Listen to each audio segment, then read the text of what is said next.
Okay, this is tape 19, the 1995 Strega construction series. Basically what I'm going to do on this tape is try to lay out the lettering that I've anticipated from sketches. Actually, this is the best sketch I have, the best picture I have, and this is a real tiny thing. But from this I hope to get the mind's eye view that I need to do my lettering, and that's the next step in Strega's construction.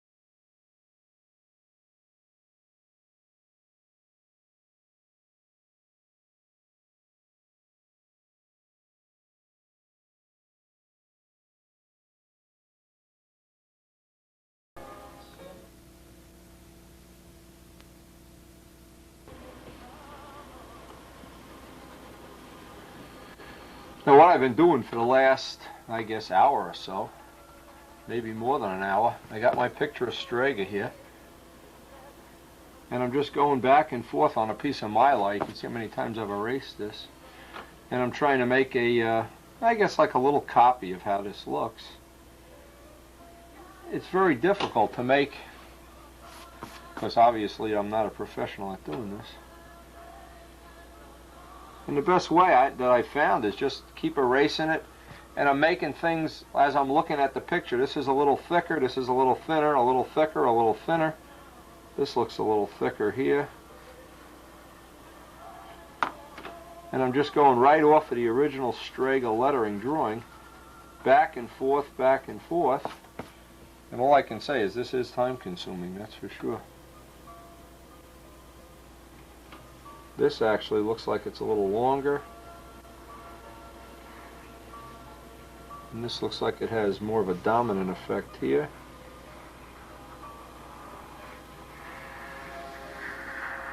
Now what I plan to do is when I'm all done with this, I'm going to take another piece of mylar, this is mylar, and I'm going to trace over this, keep the original pattern, of course, for future reference or in case I want to make a toolbox or something, and then make up those plywood letters. That's the general plan here anyway. And in just going back and forth here, I can see where I'm, like for instance, this is too big now. This needs to be smaller. And if you just do it by what I call the power of observation, just look at it. Just go back and forth. Eventually you'll probably get it real close. Famous last words. Let's see if we get that a little bit further back. This, by the way, is one of the ways I did the Griffin lettering, and it seemed to work okay. This comes to more of a point. Just back and forth, and this really is time-consuming at best. But once you have it now, especially the numbers, well, hell, we could use the numbers over and over. And just go back and each year make a new name up for the plane, a new name piece. Actually, this piece needs to be lower down.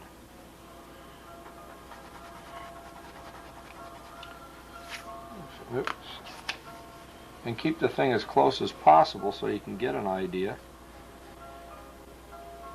This is very small, in fact. Get rid of this whole thing here.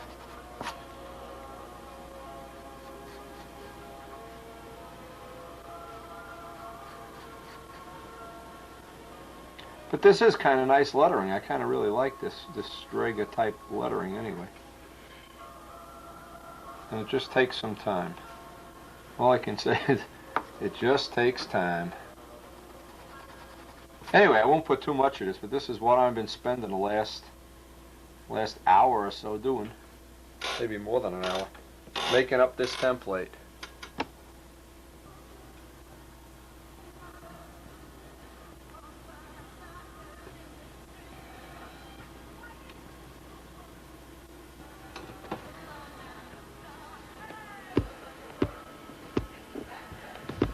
I tried to darken this in so just to see just how this would look from far away, and I'll put it up on a wall and look at it from far away later, see how I like it. Anyway, what I want to do next, the next step in this is I'm going to lay another piece of Mylar on top of this and trace this out. And of course I can still thicken or thin out the lines as I make the pattern.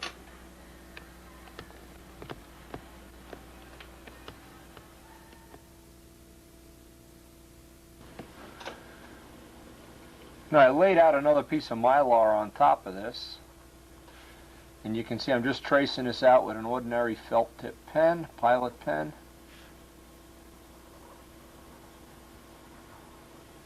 So you always want to save the original sketch, or whatever you want to refer to it as.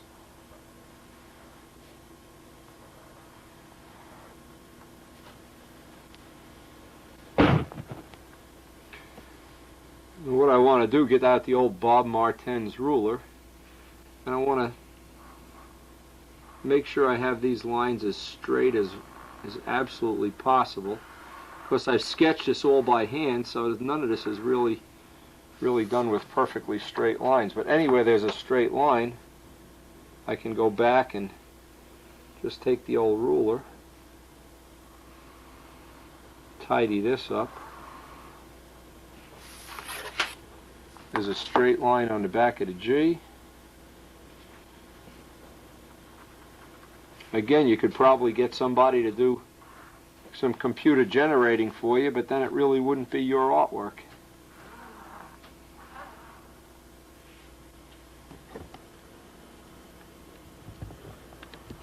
Okay, so now I have a Mylar template. I have the original. What I can do is go back here,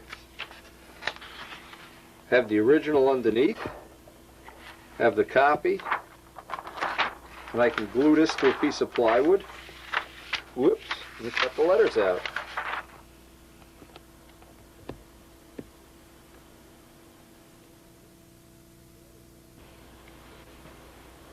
Now I just can rough out roughly how much plywood I need here. This is a scrap, 30-second plywood, just a scrap.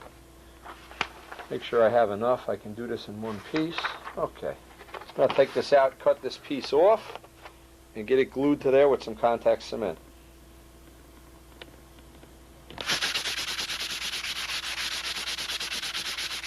Now after I cut this plywood, I want to get both sides kind of smooth. Not super smooth, but just get all the high points off of the plywood. The object here is so I can get the template to sit down nice and smooth.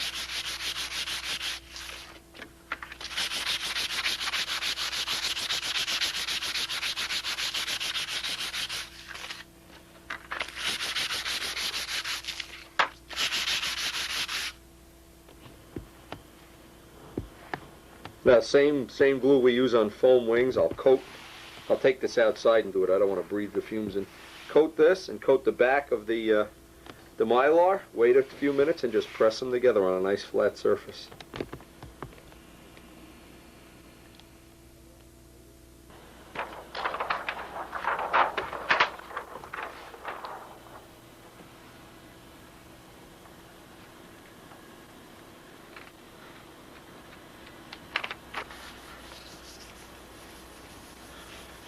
Now, just like skinning a foam wing, we'll give this some time to dry. And this can be our pattern for our plywood lettering.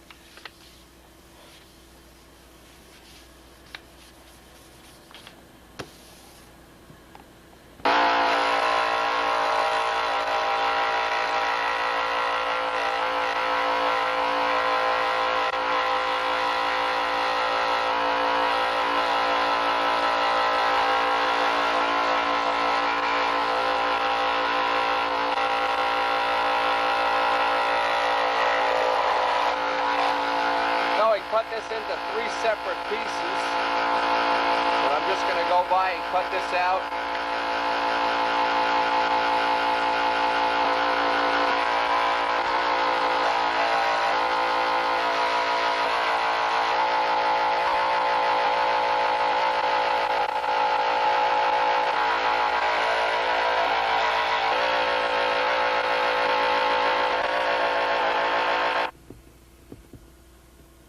next thing, I'm going to have to get in here with a Dremel tool and get the insides of the letters out. That's the next step.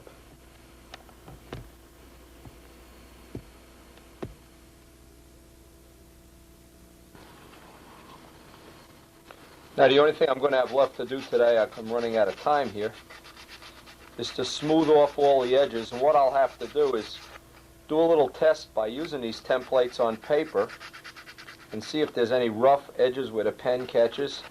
Before I actually go to the plane, I'll try to get all the rough edges smoothed out, and of course I'll have to cut some holes so I can tape these down in place or hold them in place somehow. Make some provision to hold them down. But anyway, just getting these all smoothed out. By the way, leaving the Mylar on like this, it kind of holds the plywood together a little bit better than when we did the little shields. The plywood was trying to delaminate because we made it so thin, the little eagle heads. So leaving the Mylar on looks like a slight improvement. And this is the way you develop some of these operations, is you just have to try over and over and work out all the kinks. And that's what real development is all about. It just isn't coming up with some miracle idea. In the real world, there's always something you didn't think of. I'm just going to finish sanding these out, and that's it for today. We have company. They're due here soon, and I'm looking forward to seeing them.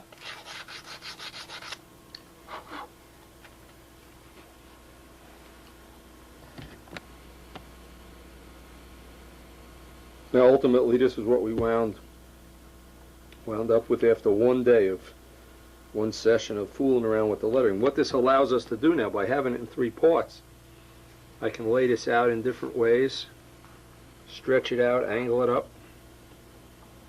And I want to gold leaf each section individually, so it gives us another little advantage to having this style of lettering.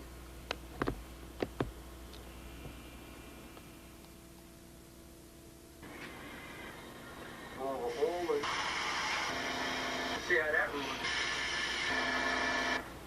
break this, I guess, is to get all the twist questions. Probably still have to. Now today I only have about a half an hour here, so I went and sketched this out. I'm just going to try to make this pattern up today. And this is just an exact duplicate of what I just did. Nothing original here. I'll trace this out. I'll go back, make the plywood letters, just keep that on there. This allows me to fine-tune it just a little bit, as the case may be. And I won't bother putting all of this on video because this is just redundant. This is exactly what we did in the last one. Just trace this out. This is now going to be the Mylar that we glued to the plywood. I got all the little edges sanded out a little bit.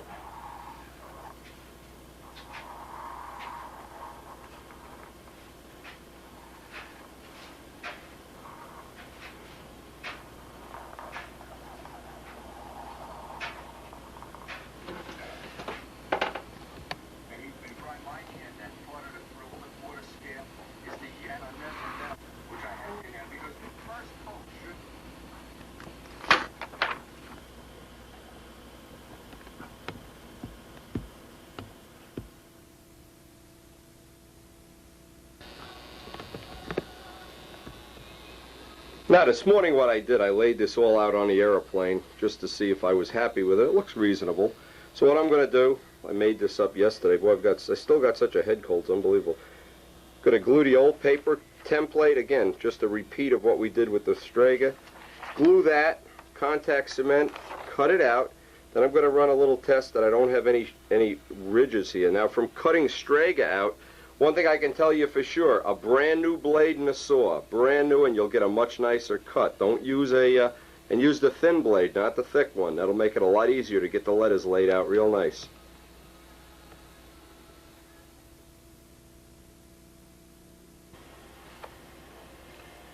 Now what I found out from already doing the Strega lettering, the Mylar really acts as part of the strength of the material. So I'm suggesting that if you need a piece of Mylar, you can call me up and I'll send you a piece big enough to do this. It's expensive to buy a whole roll if this is the only thing you want to use it for. This came graciously from Mike Haravich, so let's give him a little plug, or whatever you want to call it. Getting the letters down. Now, you don't have to use the minimum amount of cement. I found that out for sure. You can just fire away. We're not looking for lightweight plywood lettering. Again, I don't know just how realistic this is going to be when you're pioneering a new technique, and this is new for me anyway. I'm sure we're going to find out that somebody back in the Stone Ages did this, but I think this really is going to allow us to do some pretty fancy lettering, and with a minimum of talent, that's for sure.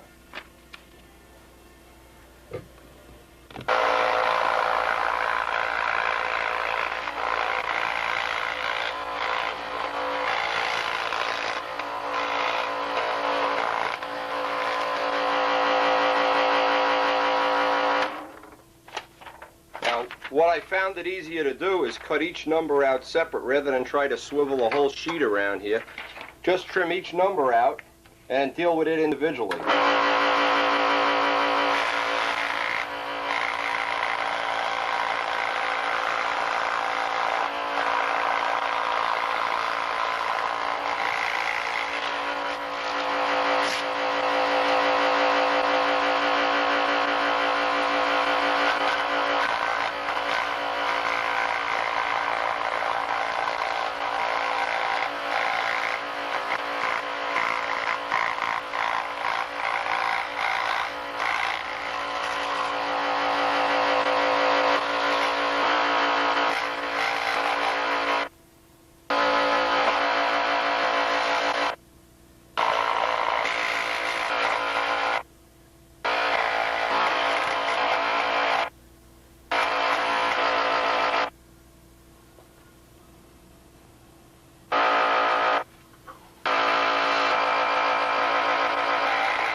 Now, with all the letters cut out, what I'm going to do is just looking at the back side, try to get out any big burrs with the Dremel, and then of course hand sand each one in nice.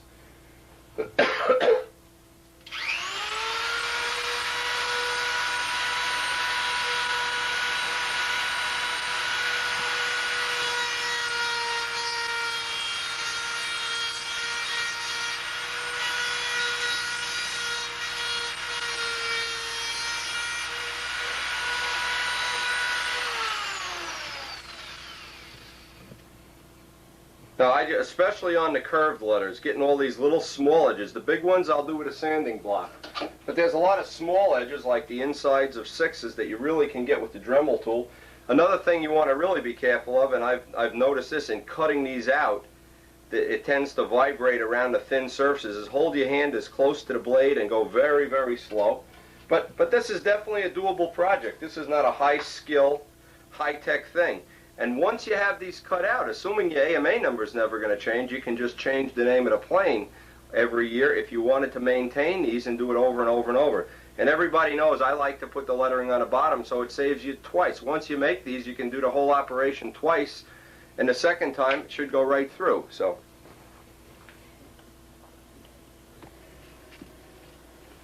Now what's real handy here is I'm taking some of that sticky back paper and folding it over once. That makes a real nice point, and I can get down into the points of the letters and get a nice smooth edge. Just a little time consuming, very little in fact. I want to get all the edges smooth, and then I want to run me a test on some Mylar or some paper. Anywhere that I don't have a smooth edge, of course, I can resort to having a sanding block. A sanding block on all the straight edges would probably be a real good idea. And of course I'll dress them all off once I get down to the nitty-gritty here and start doing the ink outlines. Again, just a little bit of time-consuming stuff, but once you have these patterns made, home free all.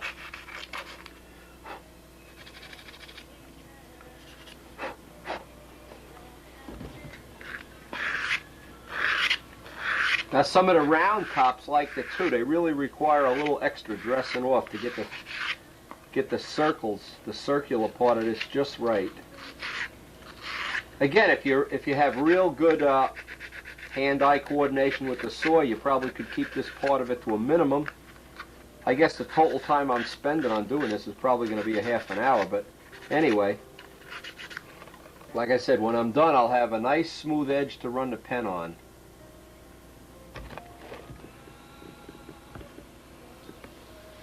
Okay, I have all the, look at this, I don't even have this right side up. Wake up. Have all the plywood cut out, the edges are dressed off on both of these. Now the next step in this operation is I'm going to peel the table back to expose the glass.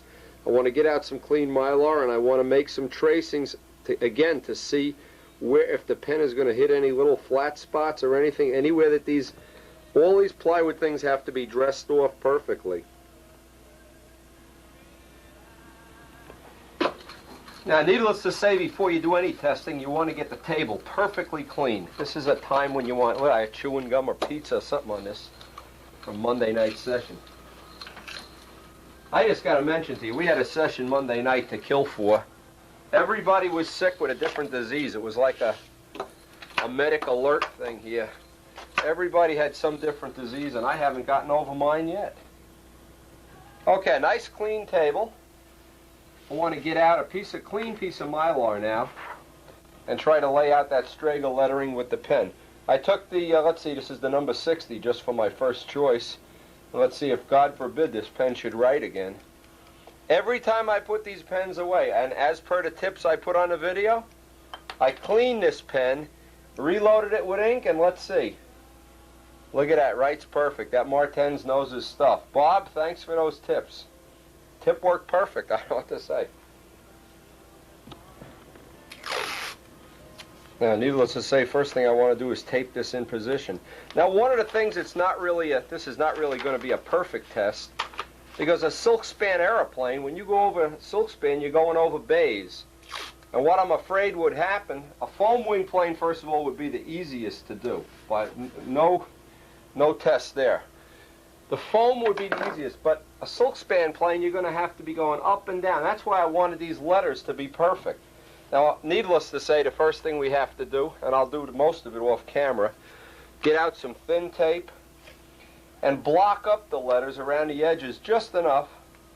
I'd say 3 pieces of tape around each side would be enough. Again, we don't want to have the old bugaboo of the ink running under the template. So I'll get 3 layers of tape and see if 3 is enough. But again, when you're doing that silk span, where you get over a rib cap, you're going to have a high spot, a low spot, high spot. So we want to really be careful.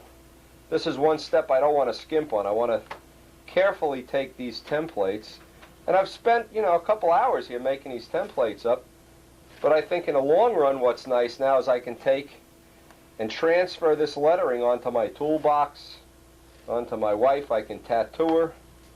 I don't know what. I can tattoo Debbie Borelli's leg ankle bracelet or something here. I don't know. We'll have use for them sooner or later. I'll sell this to the Chinese stunt team. I'll do something. Hey, yeah, S for China. S for China, yeah. Okay, anyway, I just wanted to make this point. I'll just do one letter on camera here. You'll get the picture. Just got the new stunt news in the mail today, and Tom Morris has absolutely outdone himself.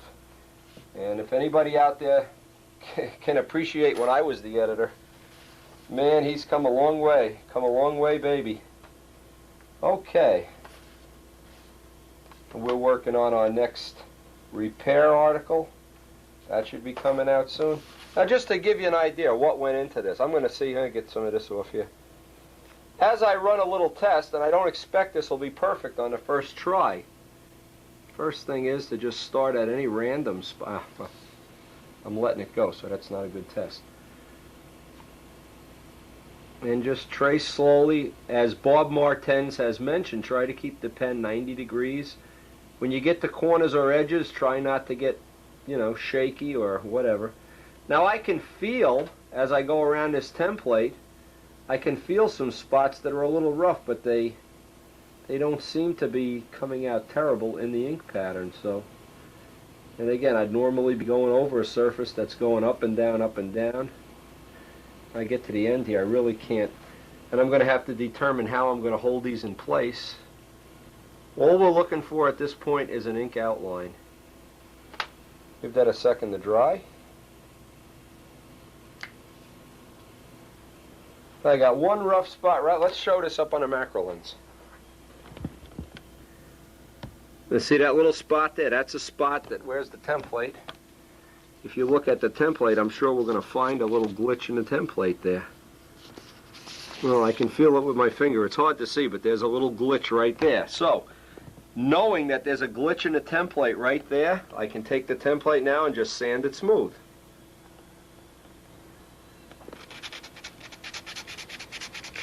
Now you can also look at that line drawing, find out if there's any little spots that just don't feel right. And this is the kind of thing you can sit and watch a TV show and sit with your template and get it real nice and smooth. If I was going to do this lettering over and over and over and over too, one of the things I could do to this, in fact maybe I will do it anyway, I remember from the old days of doing tricks like this is taking some Simonize and putting it along the edge so that the pen rubs, not the kind of wax like Pledge that rubs off, but you could take a little Carnauba, put it right on the edge, and the pen would glide real nice and easy, and you'd be able to, obviously make a nicer impression.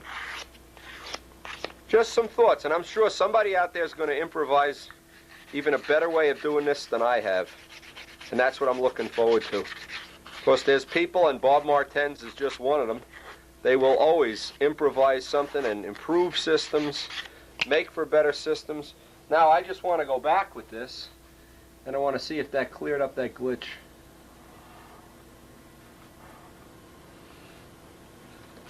Okay, looks a lot better.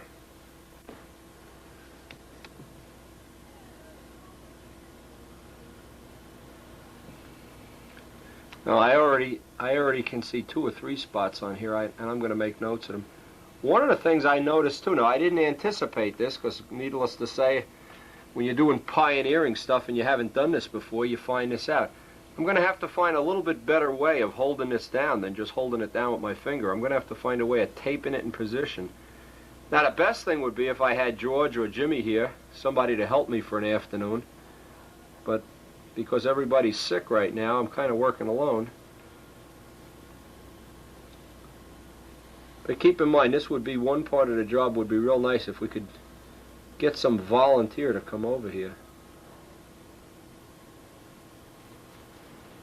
You have to keep moving your finger, and needless to say, it's a distraction.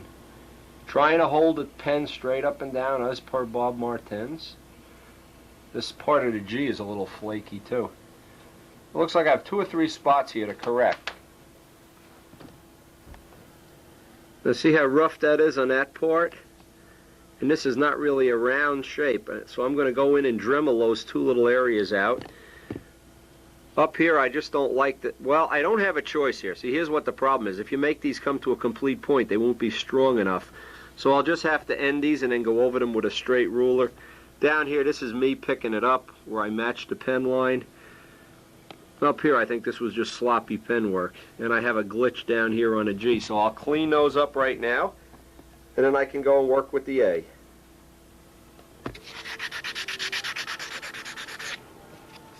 Now, I did some of this work with the Dremel tool, but I want to finish it by hand.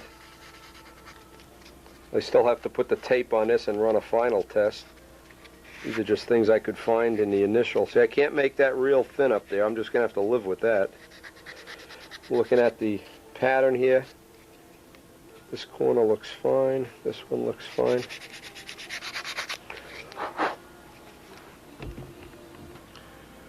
Now, I just want to go back and compare this ink outline to the other one.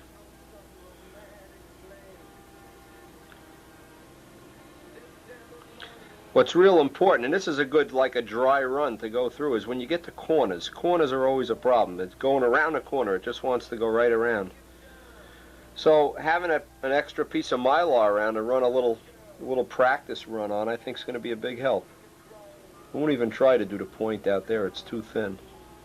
In fact, I can just leave that. I don't even have to go to the end. I can do that with a ruler once I'm out on the real airplane itself. I can do that last little bit. And it's not that the template is wrong, it's just so weak out there, it's not stable.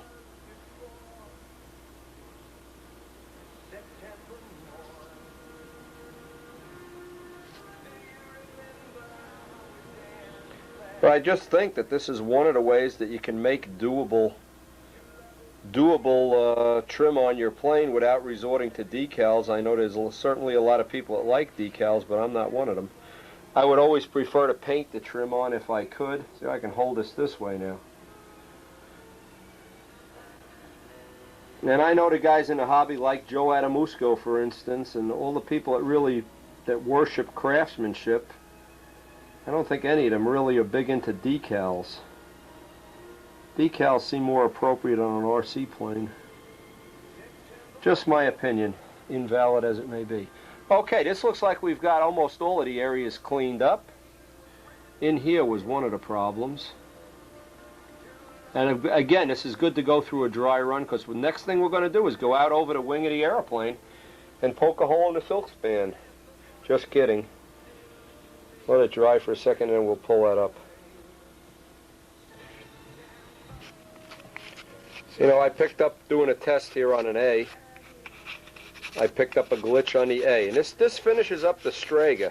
I'll just run this over. I'll basically do the rest of it off camera. The numerals I'll do the same way. I'd like to get all my testing done, and maybe even get some of the lettering on today. Even just get the outlines on the plane would be nice. But getting these dressed off may consume an hour, maybe a little more, maybe an hour and a half. Who knows? But now that I have these, I can duplicate this lettering in a matter of minutes anywhere on the plane. At least the ink part of it. And then if I want to gold leaf it, of course there's nothing to stop me from even painting it also. If I wanted to paint this, paint it on the wall at a shop, who knows. Put it on the side of my van, in fact. That might be a good idea. Okay, that looks good. In fact, we got one up here. Just got to be a little persistent about getting the edges nice.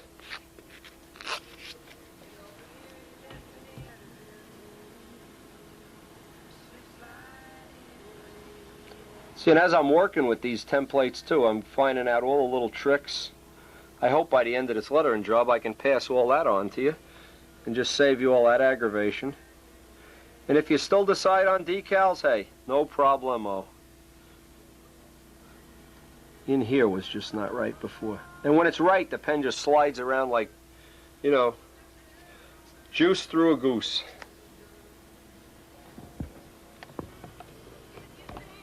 Just get a final look at how the tape worked out on this. And we have some spots, maybe I'll just put a little dot of tape up there. 3 layers of tape seem to be about right. That may change when we get into the silk span wing. I don't know. Now I'm going to pull this up. Pretty much happy with the way this is, and again, do the same test on the numbers. Try to get them all straightened out as best I can. And there's part of this that might be important to you, just figuring out the how to do things. Sometimes figuring out, you do a little test. This is the way the real world of business works. You see if you can do something, run a little test. See if you have the technology you need at your disposal.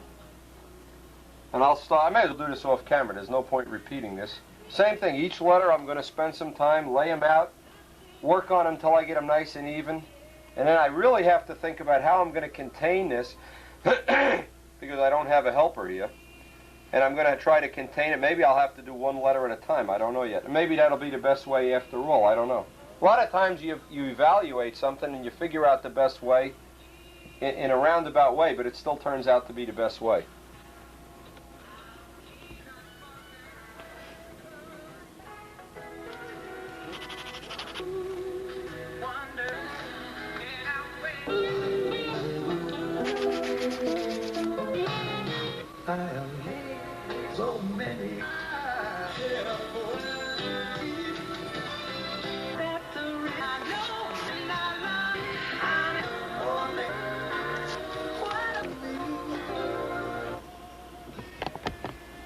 Okay, with all the testing done in all the little areas, you can see that I've cleaned up the templates, repeated over and over. I hope I have the templates in good shape. I have all the numbers now. Nice focus, Wendy. I have all the numbers. Same thing. Now the next step is to dig out the airplane, clear the bench, dig out the airplane, and start laying out the lettering on the airplane itself. With all this behind us. A couple hours of this stuff.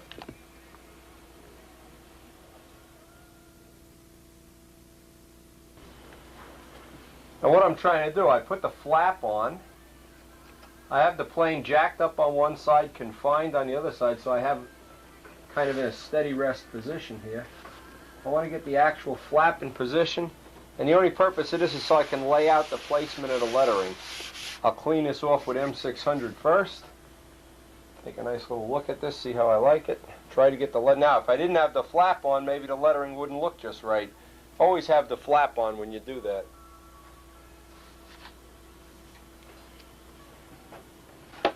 This just gives me a little idea of how I want this to look. You're probably saying, I bet he's going to do the bottom first. You got it, Bonzo. Bottom first, as always. Try to work out any more kinks, and I'm sure there'll be more kinks. Never seems to be an end of kinks. Now, one of the things I can determine from this so that I can transpose it onto the top, I'll start at the, let's say, and I'm going to try a couple different alignments here. At the end of the first cap strip, try to do this in 3 pieces. Maybe a cap strip, let's see, 2 cap strips.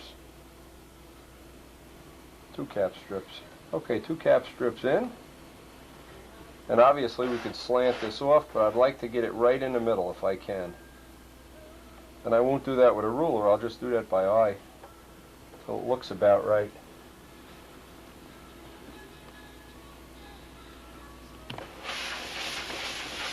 Now I'm just going to try to clean this as best I can with some M600. Needless to say, we've been working on a plane and there's all fingerprints, and everybody that's here on Monday night is pawing over the plane and drooling on it and blowing their nose on it. So I'll start with a nice clean surface if possible.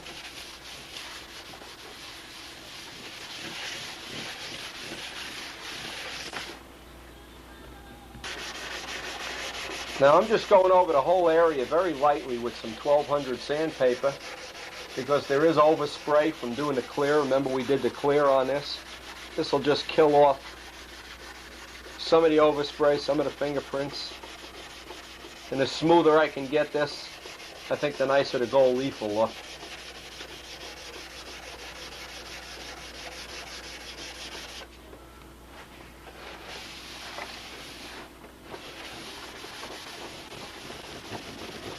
Again, getting it all nice and clean and prepped up, a big part of the job.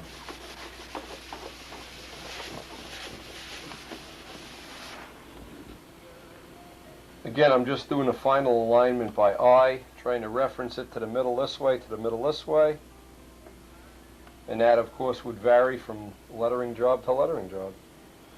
When you think you have it about the way you want it, you want to get a couple little pieces of masking tape on there. In fact, one of the things I know I'm going to have a problem with is trying to hold this. So maybe what I'll try is just confining it with masking tape. Again, this is a test, so I don't expect real miracles here. Maybe this is one of the things I have to figure out how to do a little better.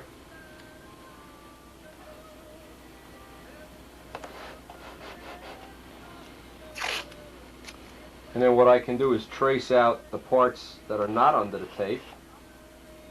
Well, we'll give this a try.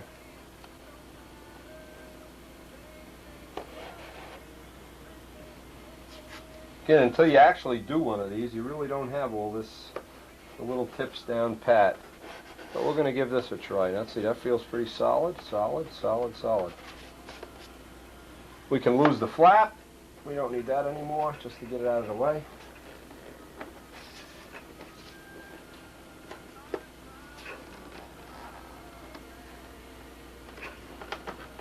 And of course, now there's plenty of paint on the horn. It's good and sticky.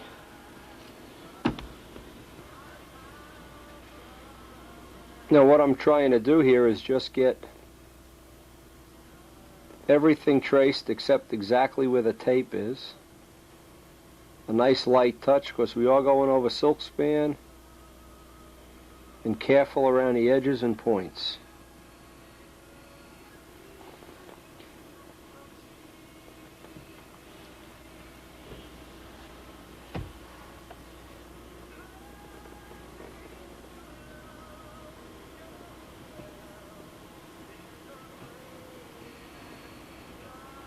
Sometimes you have to go back over this, I can see that.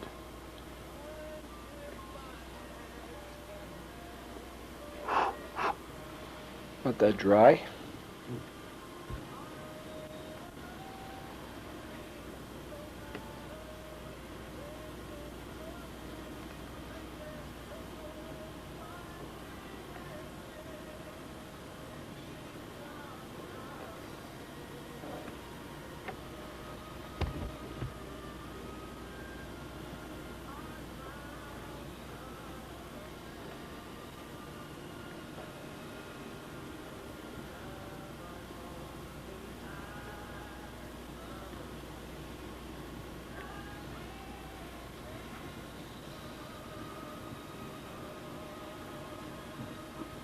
Now I'm getting everything except what's under the tape.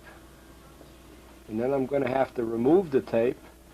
But first I'll put down the other tape so that it hopefully won't change position here on me.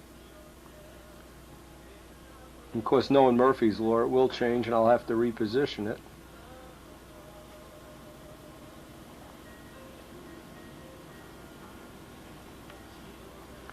I can't do the point of the A. I'll have to do that by hand. Can't really get in there. I can do part of the T. Now, if I had a helper, I might be able to eliminate this step.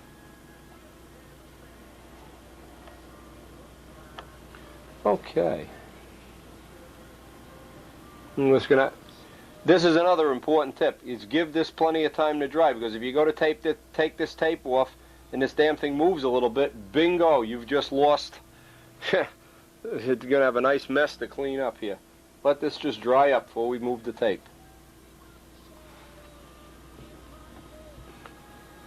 Okay, now while the original tape is still in position, I'm putting on new tape, and I'm going to carefully get rid of the original tape. And this will expose all the spots on here that I haven't inked yet. Now, if only I could remember, this is the one right here. Let me get another extra piece. As long as the ink is dry, there's no problem. Even if you were to put tape over the whole thing now, it wouldn't be a problem. And I'm trying to keep my hands clean because this is white with extra pigment. I don't want to start muddying it all up. But again, another thing you can learn from this, or hopefully get ideas from, is just by watching different techniques, you'll probably come up with little improvements on it yourself. So send them in, pass them on, don't be a hog. Okay, now maybe I can just pin that point. If I can do that, that'll be a help. Let's see, and now I still have to get that piece of tape out. Okay. This is going to be difficult to get the A out. Okay, now that exposes all the spots where the tape used to be. Now I can work real carefully, try to connect the dots here.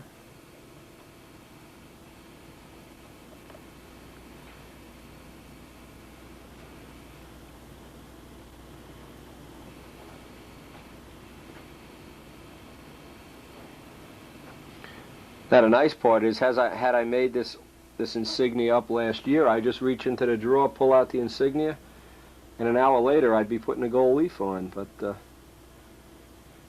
not the case. Now I got a little bit of fuzz here, and I know if you ink around one of these fuzzies, it just makes a big glob. And this is from the blanket. All these old blankets in the shop here.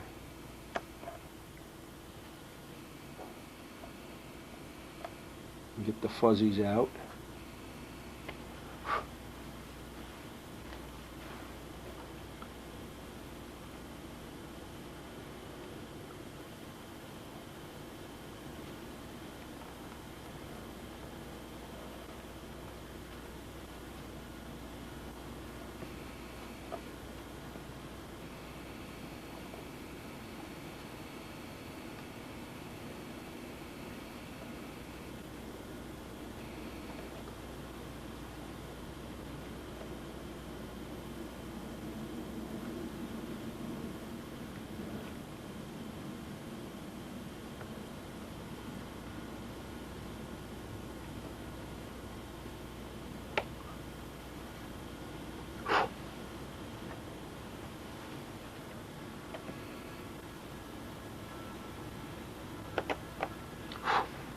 Oh boy, these fuzzies, what a pain in the ass.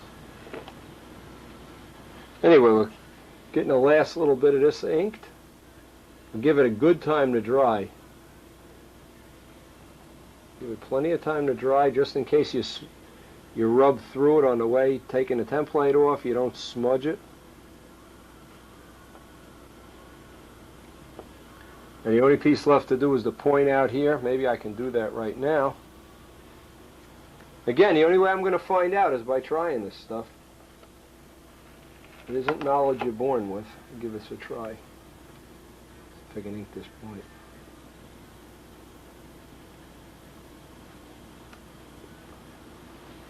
Same thing up on the T. Oh, this is getting high risk here.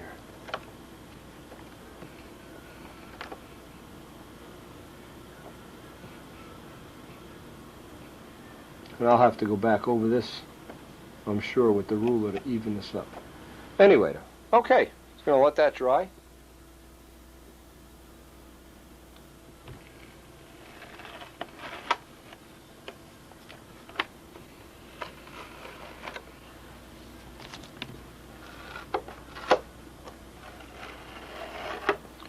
Okay, for our first shot at doing this, I guess this is acceptable. Very few little corrections, and I'll make those to the templates before we go and do the top side. This little corner I can get out with a little scratch of the number 11 blade. Clean that up. And now this will be my positioning point. I can use this to lay out all the mats for the gold leaf.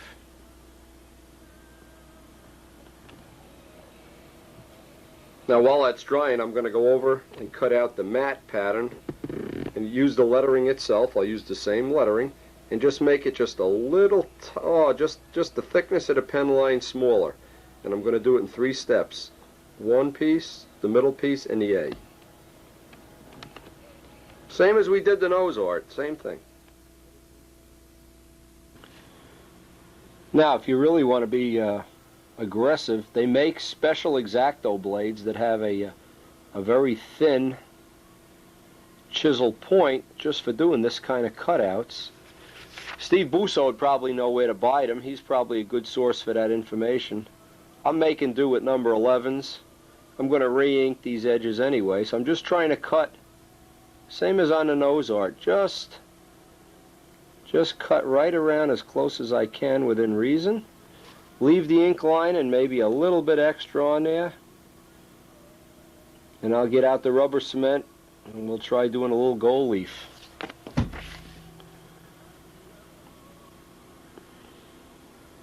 Now it's really impractical to try to cut this with scissors. I think the best way is you just tough it out with number 11 blades if you don't have any of those little drafting chisel points. And I'm cutting over glass, of course.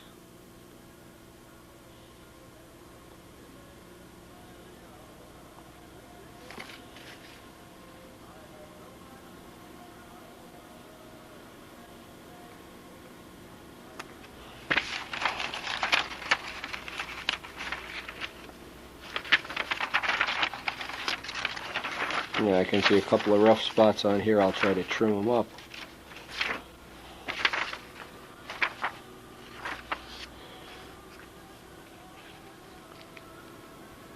A little rough up here. I think that'll do it. Well, actually, it's a little rough in here, too. I don't want Midgley criticizing my workmanship here. Workmanship above all.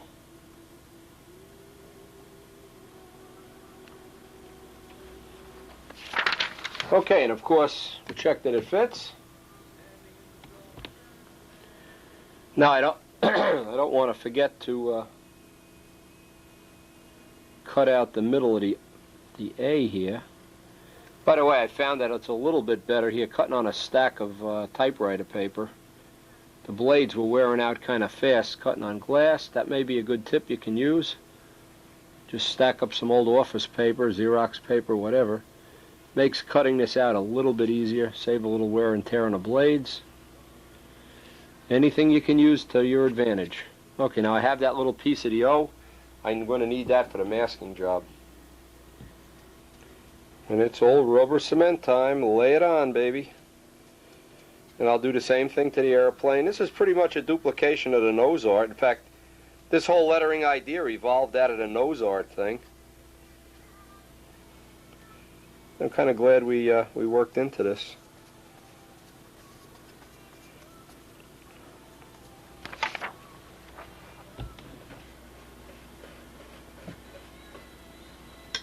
Give that 30 seconds to dry. Not even 30 seconds.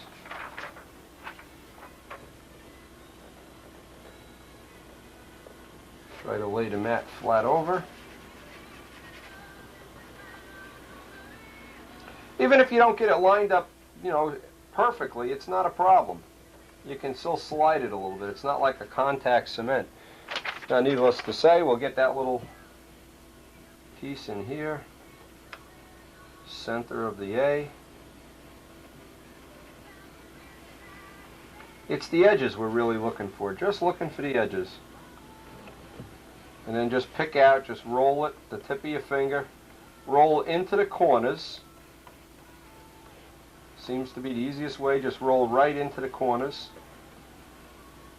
Now I already have the gold spray that I'm going to use for size mixed up. And it's normal SIG dope, nothing special about it. 3608S thinner. And of course, just like the nose art, the key thing is get exactly the right tack time. And that's why I'm doing the bottom first. Maybe I can come up with even an improved version of doing this. Okay, I want to do the two letters at once, so I'm going to do the A, the S, I'm sorry.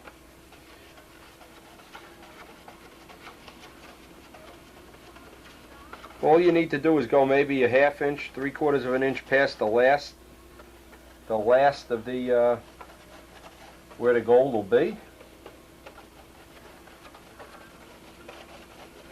This is one of those techniques that sounds real high tech, and when you do it the first time, you laugh and say, "Ah, simple."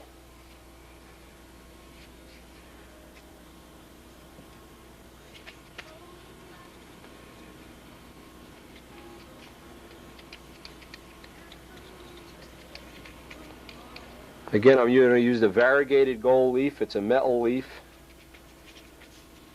Boo! Oh no! Oh no! He dropped the brush.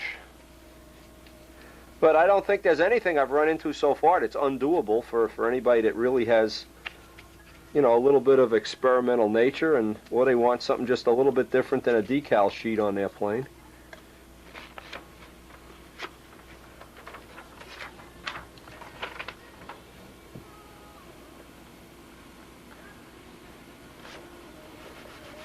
Again, I always start by trying to press the edges. While it's still tacky, I can still shift it just a little bit if I have to. And for our purposes, you don't even have to mask off any more of the plane than that, which we're just going to be using just a little bit of SIG dope. We can clean the inside out. It balls right up almost instantly. This is really kind of a nice way to do this. Turns into chewing gum. Get it off the plane.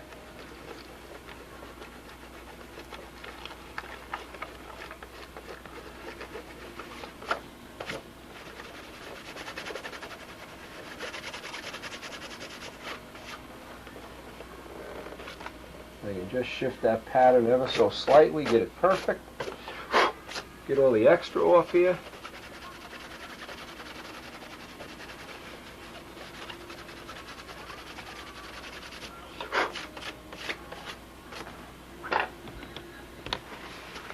Now what I did, I washed my hands real good with soapy water.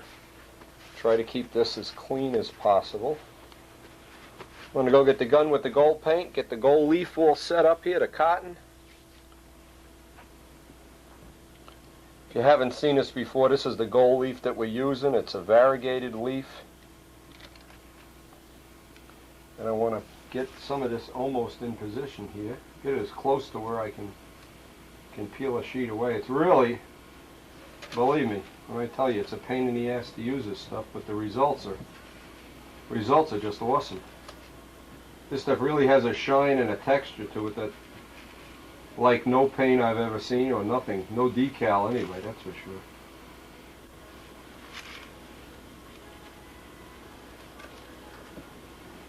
Okay.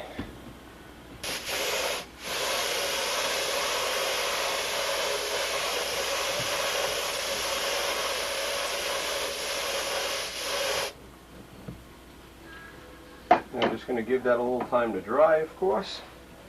What we're waiting for is that tack time. Well, it just gets sticky.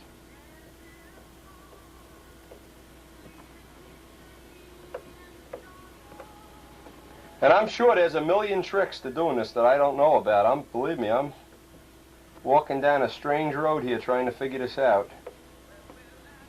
But the good advantage of this is everything that goes into this operation is going to be fuel proof. There should be no problem. Now that I've said, guaranteed something's going to go wrong.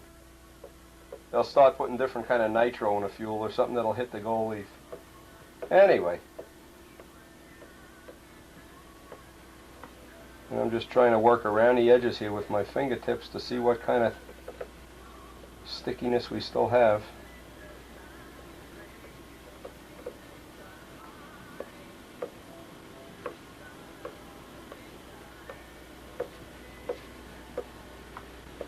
Just waiting up on tack time here.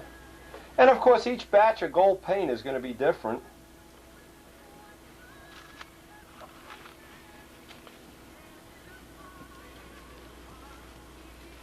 Again, this is always the hard part. This is the pain in the ass of the whole thing.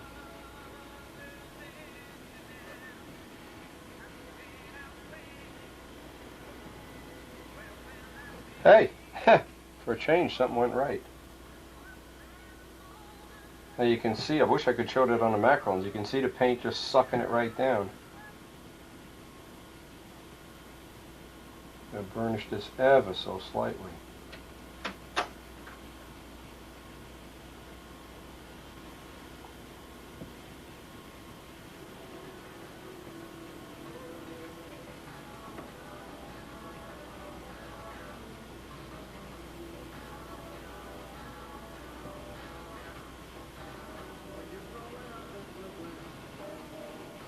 Again, I'm working from the middle to the outside, and if you press down too hard, you'll know right away. You'll see the leaf starting to float.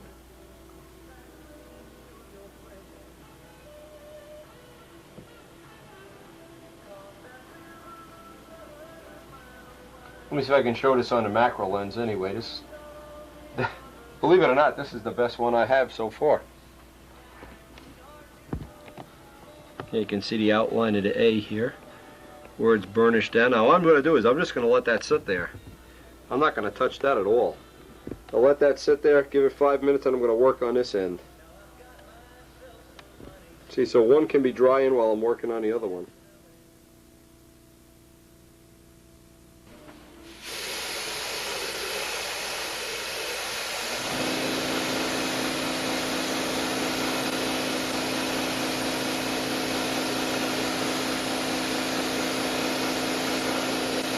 And one thing that's good about doing this in gold paint, you can see the amount of paint that you have on. When you're doing this in clear, you never can see how much you have on, how thick it is. That was smart. I left the leaf book open while I was spraying and some of the leaf blew away. Come on back, leaf. Okay, but anyway, it takes a minute or two. Looks like I'm going to have to go buy another book of this leaf. Now this one I want to get on diagonally. I want to try to cover it in one piece. Even though you can go back and do seams with this, I really would like to get it on in one piece if I possibly can. That would be my first choice. Again, I'm just going to wait for the tack time till it feels sticky. And there's probably a span of time with this, at least with this gold dope. Maybe the most it is maybe a minute that you have to lay the leaf in there. And if you lay it earlier than that, it floats around. And if you go, you know, and let it dry, obviously it doesn't stick. We're actually just using the gold as glue. Okay, so I have a piece of leaf. Let's see. Ooh, this is a nice piece. I'm talking about they're all nice pieces. Let's see if I can lay this. Boy, what a miracle this will be if I get it. Oh, I love it. Oh.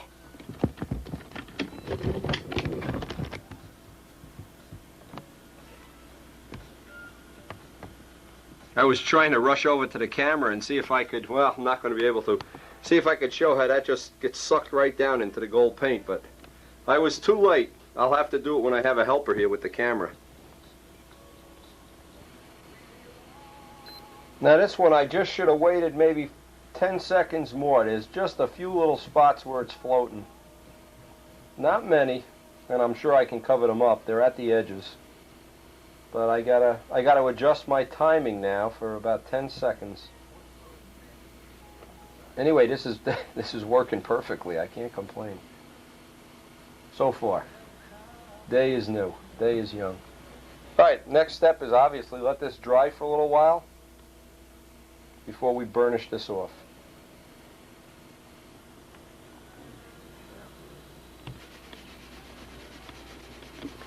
Now even after you pull up the mat, you should really just work the edges a little bit. Try to clean up the edges so you don't have a big lump at the edge. And of course then we'll go down. I'll pull the other one out.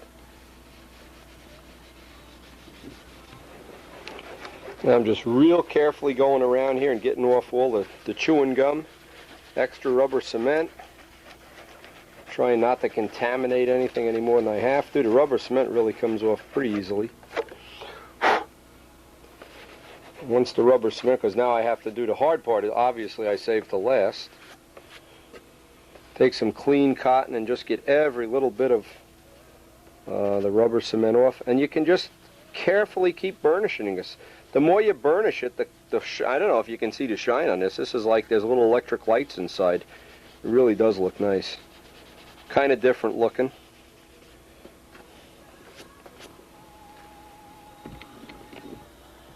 And maybe you can get a little idea of how the light catches in that gold leaf. I don't know if that's going to look good during a maneuver or not. Look how the light catches in it. Midgley, eat your heart out. Alright, anyway. I'm going to be very careful now that I don't get any rubber cement down into that S or down into the A. I'll paint right up along this edge real carefully around here. And I'll make up the mat for the middle part of the Strega. Oh, I love this. Unbelievable. Probably fall off on the first flight.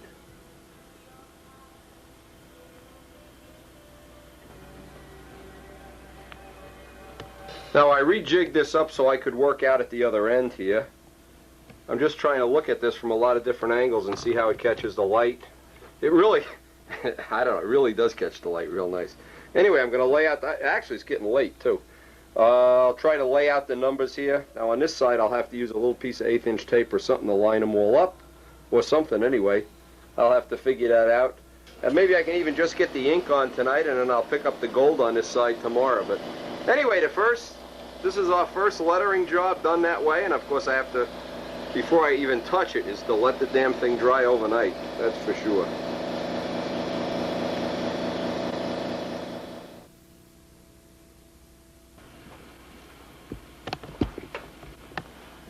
I tried to use an 1/8 inch tape for a reference line, try to center this up.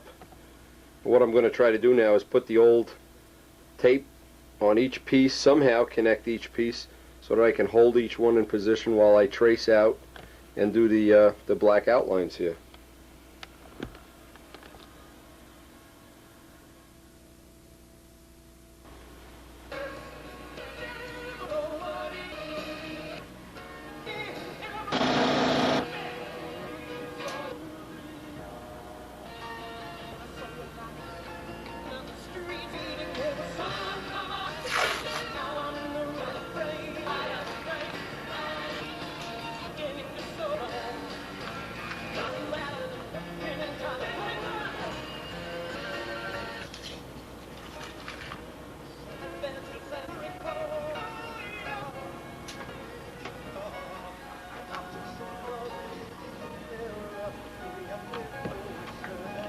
Now what I did, if you go back and replay the video, the tape I put on the first time, I put a little mark on it.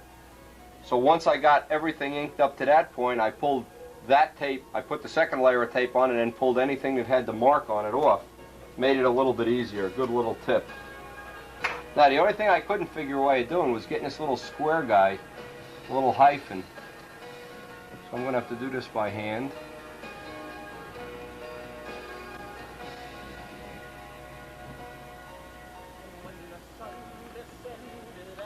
You're going to have to let that dry and then pull it out. And that's it.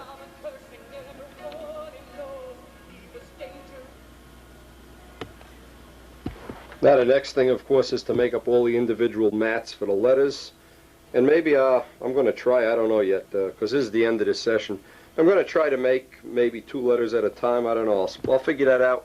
I'll dream about that while I'm sleeping tonight.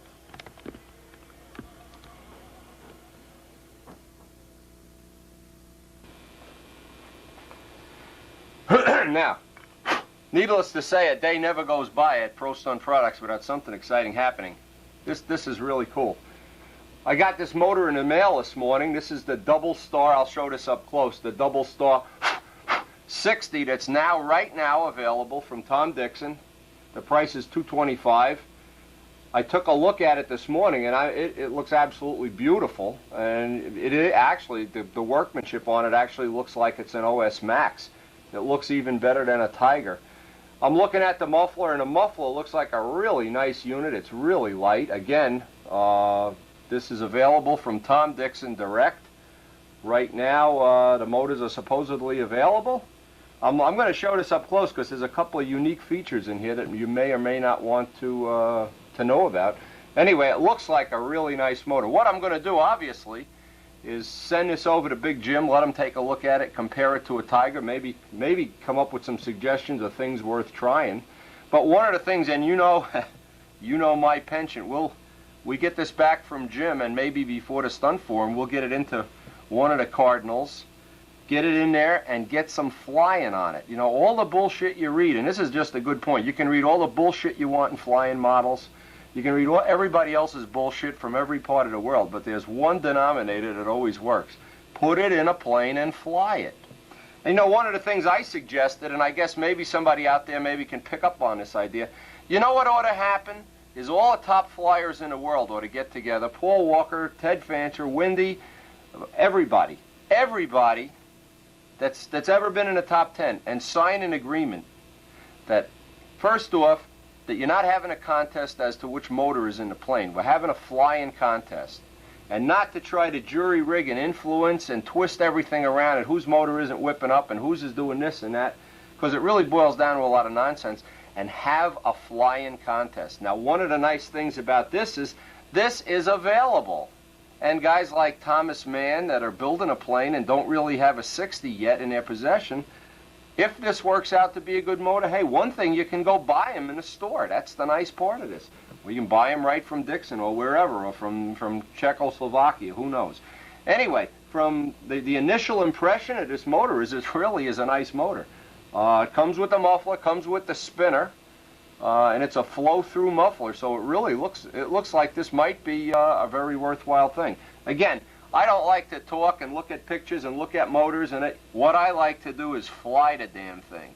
Get out on a field with Suarez breathing down your neck, fly the thing, then put the motor in Suarez's plane and see if he can still beat you again.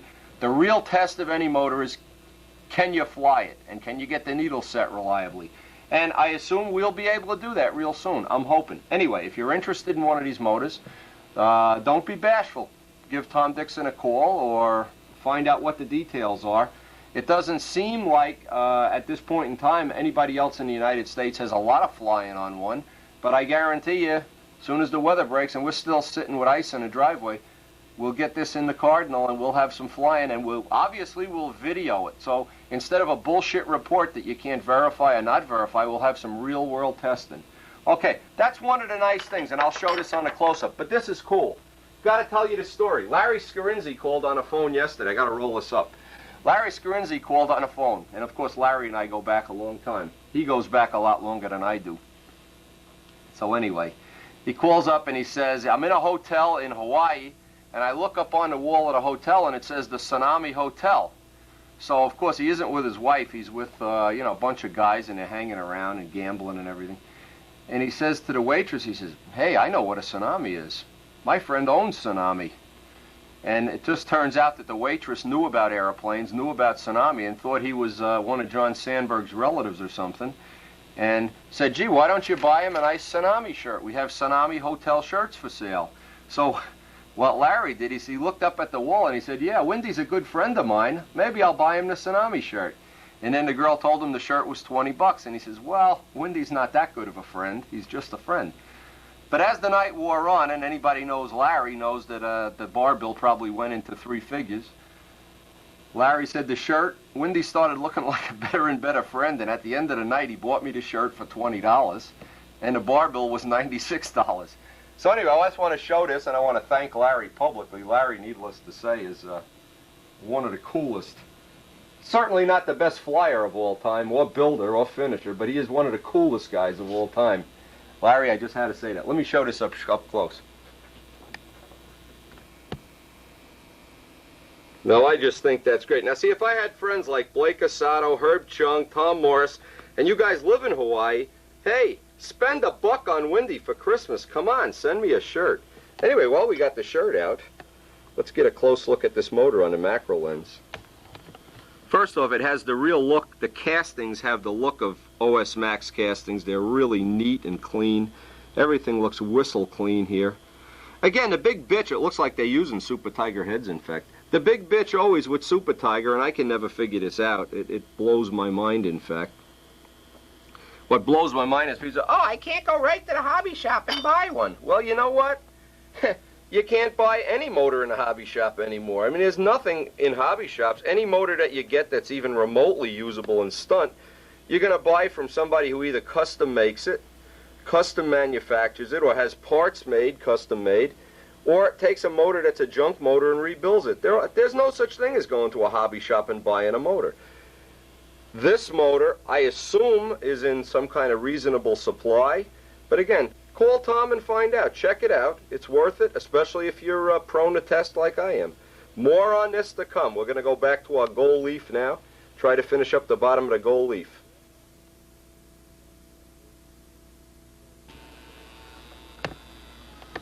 Now I got to get back on track here. When I last left Strega last night, when I was so rudely ripped away from my hobby for family matters and dinner, I was ready to cut out the mat. So what I'll do, and I'll go over to my desk and do this off camera, is take each letter, make a mat for each letter. Now, I was thinking already, maybe I'll try to do 2 at a time. I'll do 1 on each end and then do the middle. I don't know. Until I cut the mats, I won't know how I'm going to do this, but let me go cut the mats off camera and we'll go on to the next piece here. Now what I'm trying to do is lay this out so I can get 2 letters done at a time. I probably can do the end and the 6. See, if I do the 2 end ones and I work toward the middle, I can't do the middle conveniently. If I do the end and I do the 7 and the 1, the 2 and the 8, I think I can do 2 at a time this way. It'll just save on time that we're waiting for things to, to dry up. Okay, so step 1 here. Once you do the layout, obviously reach over and get the old rubber cement trick. Get this cranked up.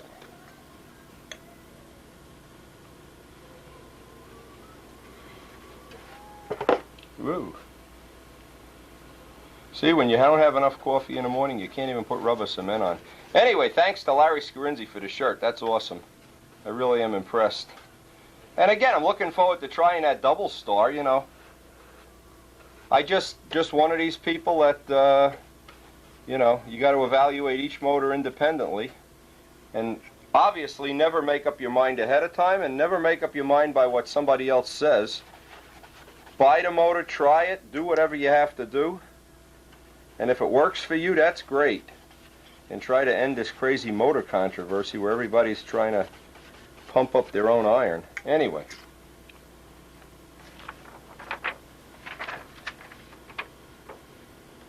Okay, by doing these 2, I think we can get, realistically, get 2 for the price of 1 here.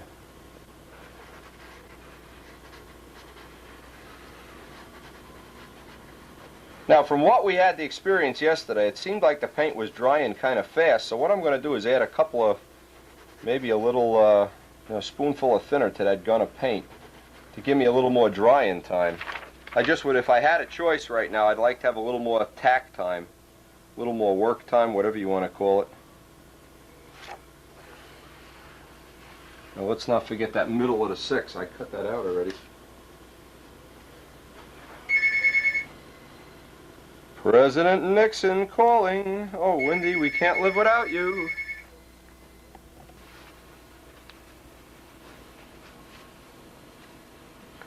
Well, another call. I can't believe these calls from from President Nixon. I just want to make sure I was on a phone for half an hour. President Nixon gets up out of the grave and calls me about finishing planes. Anyway, I'm going to get the gold paint out, try to get this guy leafed up, got my hands all clean, ready to go.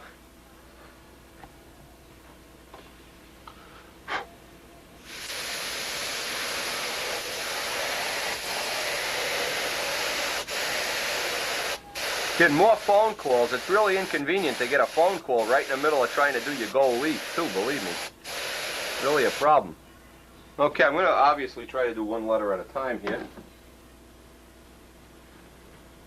And just work out the tack time here. While that's tacking up, get the leaf ready.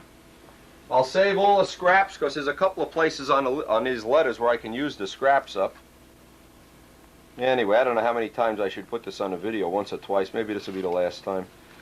Anyway, this part of the job seems like the part you would, if you really wanted to do gold leaf, you would want to know about, is getting this part right here to where the material is just sticky enough.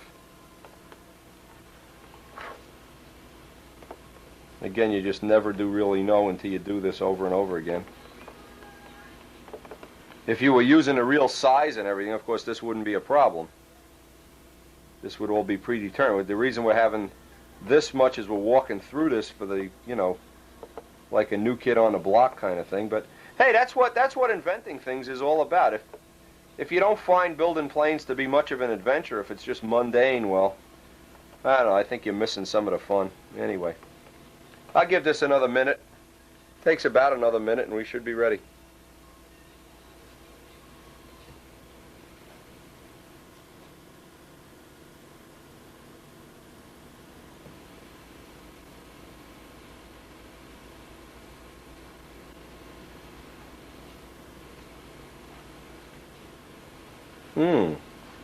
Okay, get the old cotton out.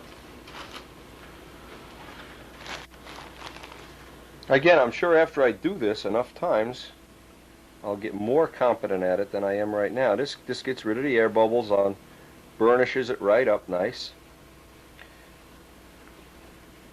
I expect George to stop by later to work on Big Tsunami, so I'm just going to work on this and I'll do as many letters as I can until he gets here.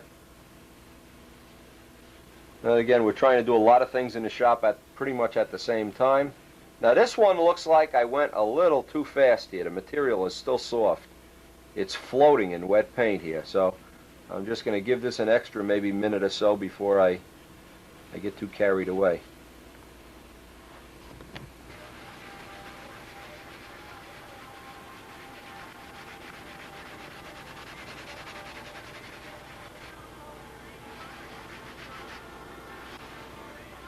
Now what I've been trying to do is save these pieces of leaf.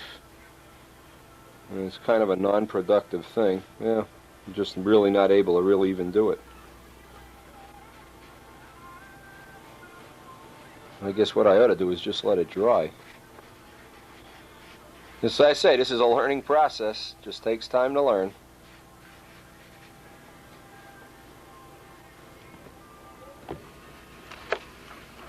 Now it seems like after you burnish this down, the easiest way is you have to peel this back just like you peel off masking tape. Cut the mat and kind of bend it back. And again, I'm just working my way through this. I don't have any final answer here yet. Anything I can really pass on to you that would be of value, other than just peeling it back, seems to work the best. But I have a feeling by the time I'm done with the bottom here, I'll be able to do some pretty, well, not pretty, but reasonable lettering. You just can't believe how nice this looks when the light hits it in real life. I don't know if I can catch this way. I haven't tried this yet.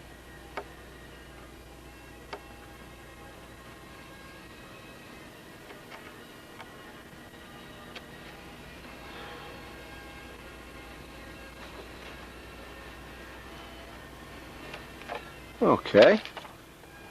Now, of course, I want to burnish this a little bit. This kills off the edge just a little bit.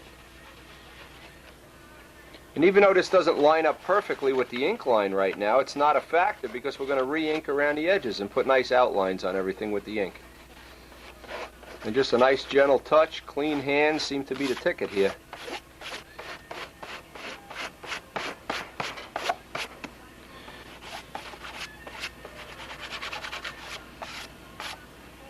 And it's a good idea to just constantly rotate the cotton and then use new cotton, of course. Burnish this down.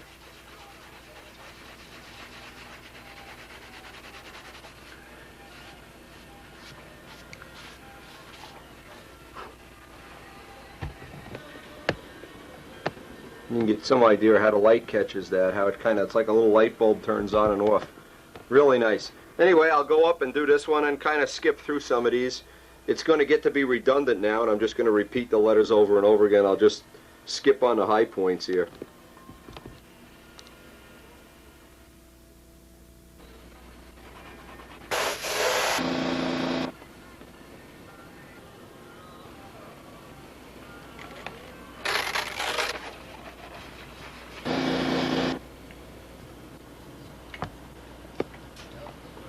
Okay, now the next step, I want to pick up which two of these letters I can pick up the easiest. It looks like what I'll try to do is the 7 and maybe space them over the 7 and the 8 here. Again, I'm just going to redundantly repeat this over and over until I get all the letters.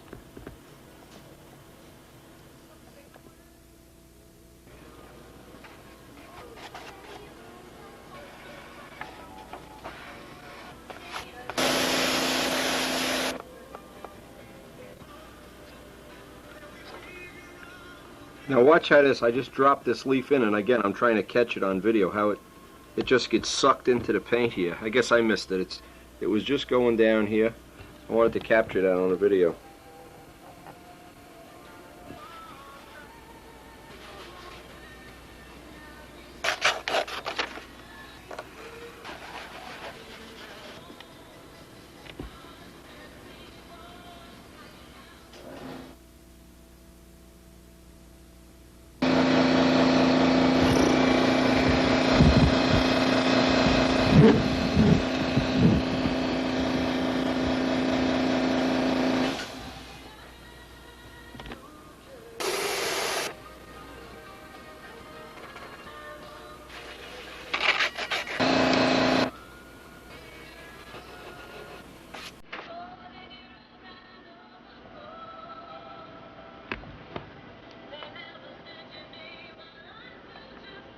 Okay, now it looks like the next step is to try to do the 2 and the 1.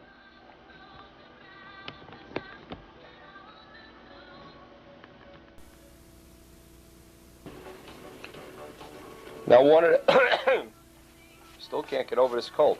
One of the things here we want to do is not get any rubber cement on the rest of the gold here. So I'll try to get it right up to the gold, but not out on top of the gold. Possible.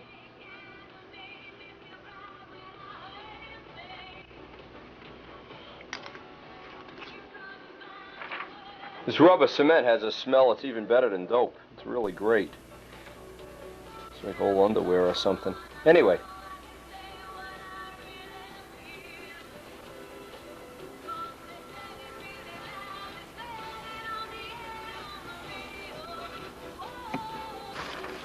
Now what I can also do while I'm waiting here, I get this guy, again, try not to get any of the rubber cement out on the gold if possible. If it does, it really doesn't hurt anything, it just makes for a messier job. Come on, gee, this stuff is like snot. Unbelievable. Okay.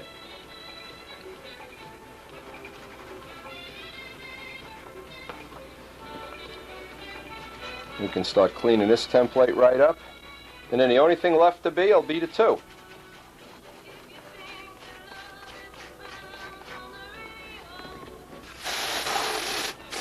And what I'm going to try to do is get this real close on the macro lens when I drop the gold leaf in here. And I'm trying to use up scraps right now to get an idea how this just drops right in. Now I'm trying to do this on a macro lens. If it isn't too successful, don't holler at me. Don't tell my wife. I'm trying to use up scraps here. Now watch how it just gets sucked into the paint. In fact, you can even blow on. I never even thought of that. And the first couple times through, what I've been doing is just patting it down. Try to catch it in the wet paint. Again, the whole thing is getting this tack time just right. And each letter is getting to be just a little easier and nicer. And What I'm trying to do now is use up the scraps so that when I go to flip over the top, I'll have all big sheets. You get 25 sheets in a pack, and I really need about 30, so I'm going to use up the, as easily as possible, use up the rest of the sheets.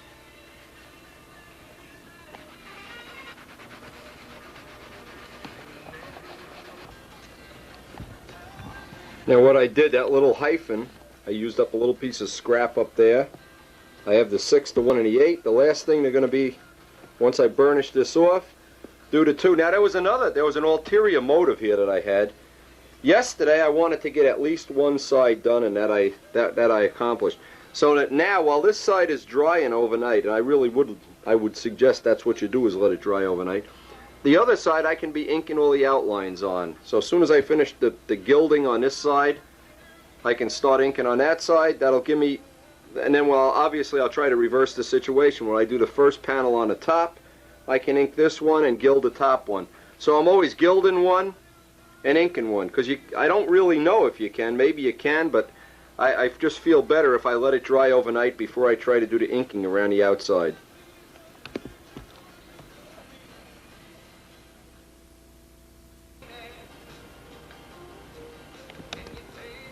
Okay, the only one left now is the 2. I'm going to be just real careful not to get any rubber cement around the 2. Get the 2 done, peel it all back, let this kind of sit. In fact, I'll let it sit while George and I have some lunch.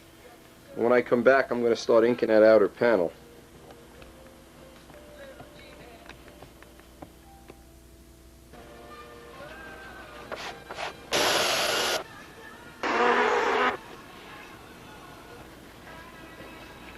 Now you notice I'm saving every piece of scrap and hoping that I'm not going to run out of leaf and have to go buy another package. It looks like I may make it though.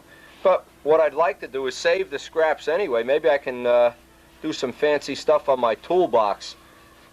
I've painted a lot of toolboxes in my time, that's for sure.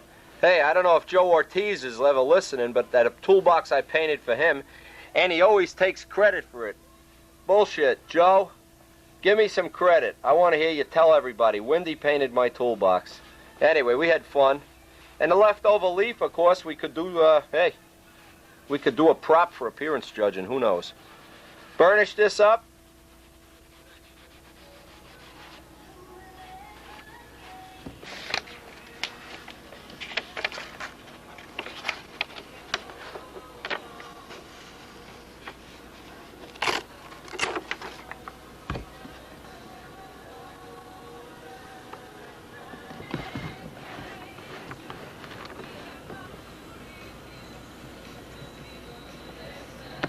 I just love the way the sunlight is. Now, if it's shining like this under fluorescent lights, imagine out in the sun. Anyway, hope that'll just give you an idea. You know, and I've said over and over again, I don't really know how this is going to work out. You know, I'm an experimenter. But life's an adventure, you know? Listen to this, and this is important stuff. Life is an adventure. If you know where you're going, it's not an adventure. If I just slap on some decals here, it's not an adventure. This has truly been an adventure, trying to figure this out. I have the bottom done, and I feel like I've learned a lot in doing the bottom. And I hope I can get the top even nicer. But I'm going to go take my lunch break, come back, and I want to get a little ink work on that panel that's already been drying overnight.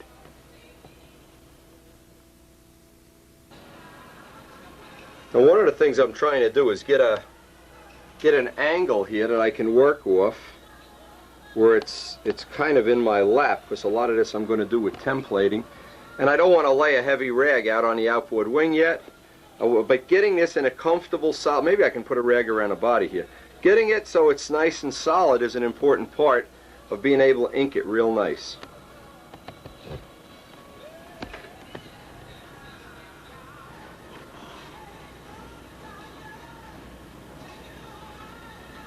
Now, I don't know if that's going to help. Maybe it will.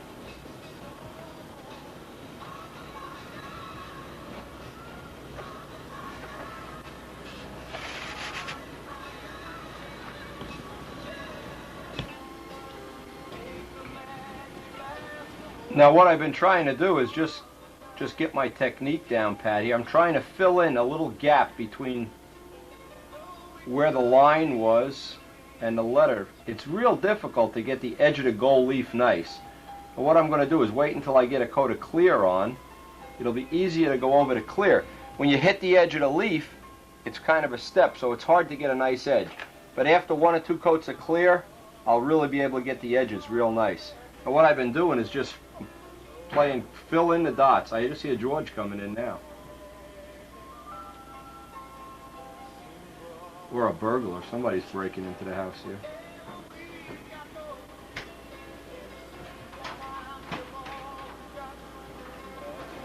You make a great burglar, George. Yeah.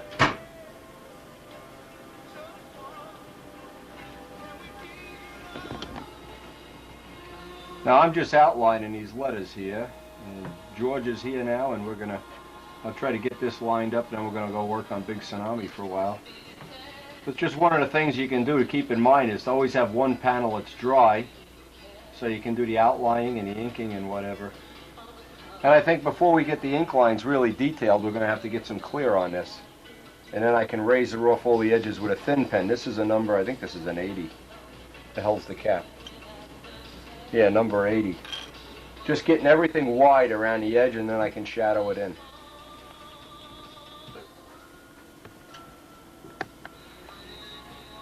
For what he's doing to my floor. Oh my God, look at this. Big Starting to tsunami. look like a model room. Starting to make up his Not all- top block here, laminated top block out of 15 different pieces. Amazing. Anyway, they got the preliminary ink on here now for Strega, and what I want to do, I'm going to shoot a coat of clear on this and then let it sit. While that's sitting, maybe I could work on the other wing panel.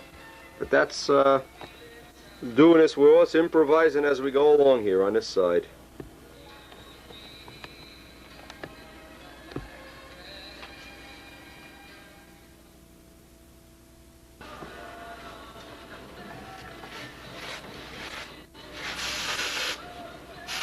I want to get a dry coat on here to hopefully just seal this edge up.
Now I got that part of it. Let's see. This part of it ready for some clear. George is over there building a top block. I don't know if he's building a house or a shit house or what. What are you doing back there? Ran out of glue. He sends me to the store for glue. Come back, it's not compatible. Glue. Look at the size of this top block. You believe this? Put plenty of glue on there. Don't worry. Wendy's paying for it. No problem. Use his whole tube up. Put it on the pizza pie, no problem. Size of that bottom block. Anyway, what we're going to do is put some clear on this guy, put him away for the day, and that's it. Tomorrow morning we'll start on the top. Hopefully have a good day tomorrow to start on the top.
Now today I'm just looking over this real quick. This clear has dried overnight.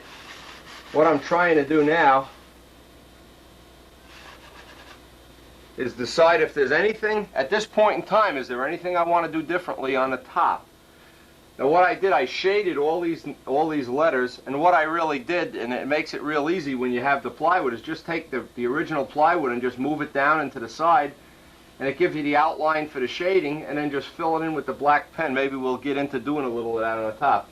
It was real difficult working on this yesterday because George was doing tsunami and chips were flying and sanders were going and dynamite was going off and people were running in and out of here. I really didn't get to do this as detailed as I wanted to, but anyway, I wanted to always emphasize that by looking at the bottom of things, right now I can sit and say, let's say for instance, gee, I don't like the way the A looks or the S looks or something. Well, I can change it.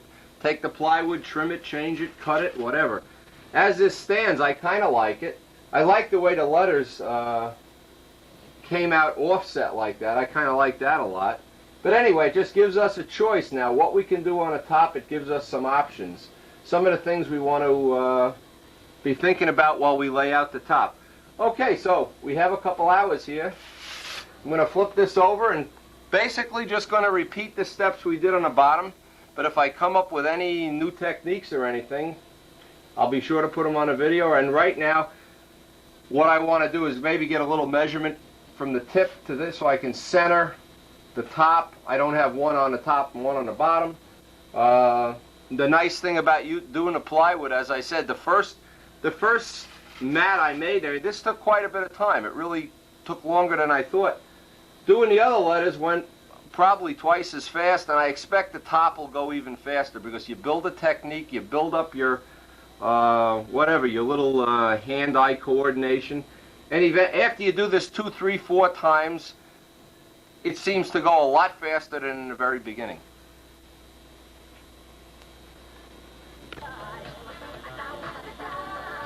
Now the first step, as always, I want to make sure I can have the flaps on the plane so I can center up, and again I'll measure from the bottom and then transpose the numbers up so I'm real accurate. And I want to get everything wiped down with the M600, maybe a little 1200 sandpaper, get it all cleaned up, lay it all out exactly how I want with tape. I can move it around back and forth and then outline all the numbers and letters. Now what I'm going to try to do, because I've done this, and on the bottom, each time you do this, it gets a little easier and faster. I want to try to lay out both panels at once, go right through the whole thing in one operation, and maybe even get the clear on in one day. Which would be real nice if we could do it.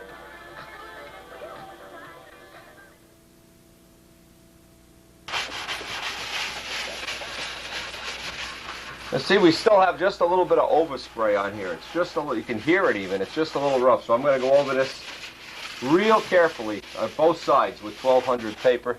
Same way I did the other thing. You really don't have to hit the cap strips much. It's the open bays that you just want to just touch them.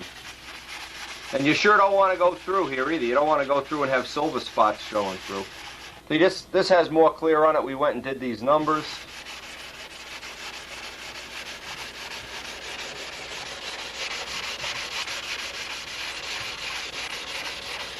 The thing is, this whole week has been hassled by being sick. And I was due to go out to Jimmy Borelli's this week, and Jimmy's sick, so we canceled the trip to Jimmy's, and maybe we'll even get a little extra work done on the plane this weekend. But hope everybody's feeling better out there. Would like to see how Jimmy's new plane is coming out. Tsunami's cranking along. Brian's home putting filler on his plane. Everybody seems like they're moving along at a good pace.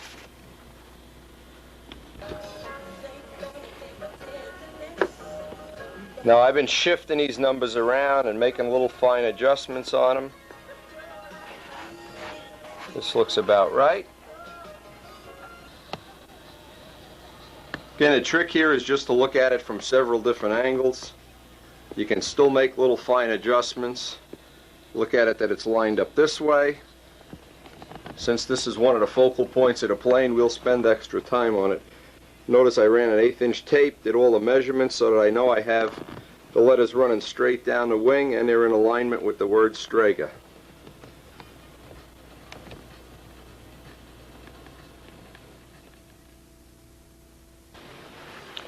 Now, one of the things I did yesterday, still can't get rid of this cold.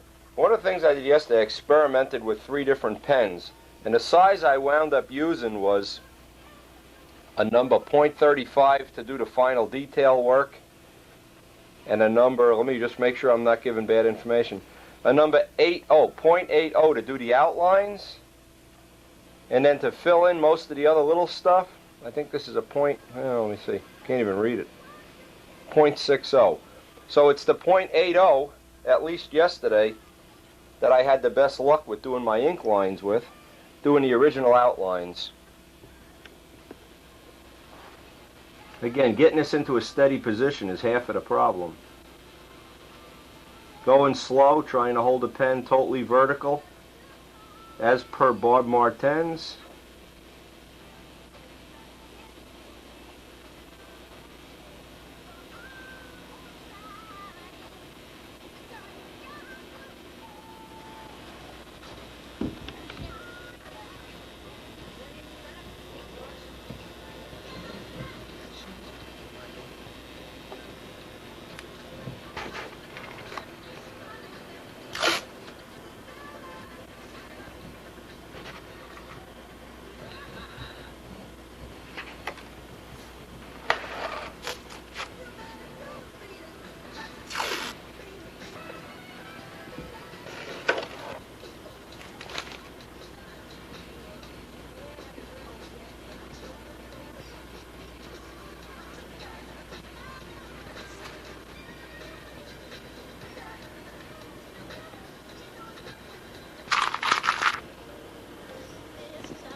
Okay, this is the last chance you really get to line. If something's out of alignment or you want to move it just a little bit, you can offset or shadow the ink line.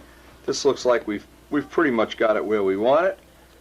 You know the next step. Let's cut out mats. Mat this out, get it sprayed.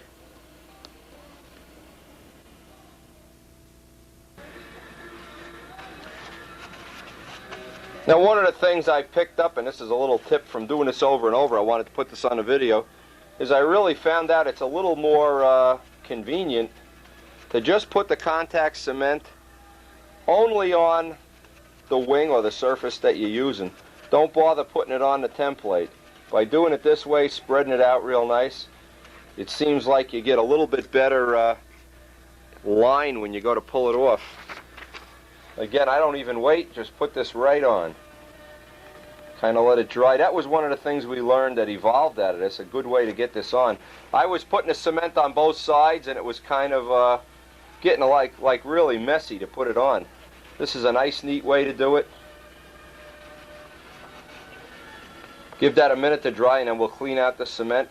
Now, one of the savings we have right now that's becoming very apparent here is by being able to do both sides at once. I can do 1, 2, 3, 4, and go back. There'll always be, I won't have that drying time that I had yesterday.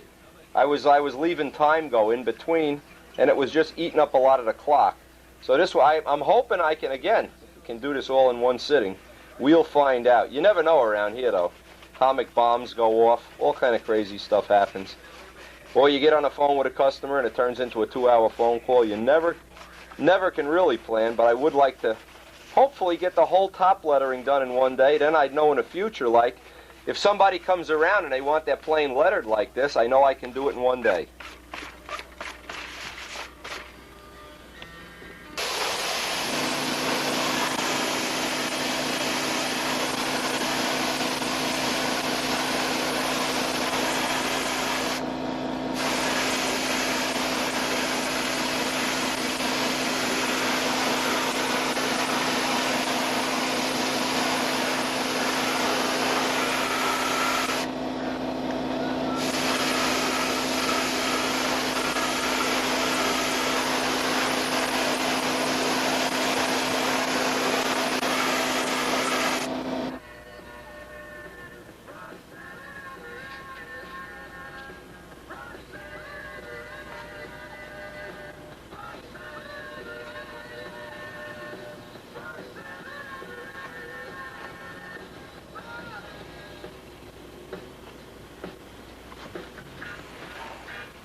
Now this is, you learn this as you go along. This is one of the good tips. I'm just dragging a knife blade right on the edge. Just before I pick it up. I've been having trouble with the edges. Another thing I found out is dropping a gold leaf into the paint while it's almost wet. I almost don't even wait for anything to tack up anymore. Just as a time saving. It's almost as fast as you can get the leaf in there. It's okay. So, again, this is an ongoing thing. You learn it as you go. You can't, this is the kind of stuff you just got to do, and eventually you build up a little technique. And by now, I can see that I could do this relatively quickly. And with, I'll bet you the next time somebody wants a plain gold leaf, I can run it out of here in one day.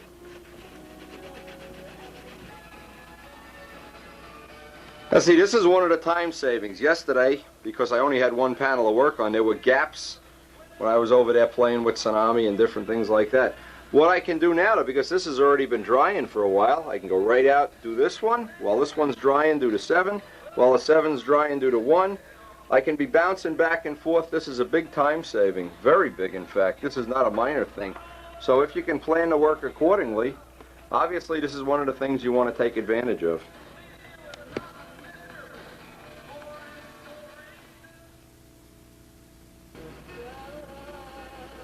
Now, needless to say, the middle of the Strega word is the hardest part. There's so many edges. So I'm cutting each line, just touching it with the knife, letting the weight of the knife blade do the cutting. Stuff touches almost automatically.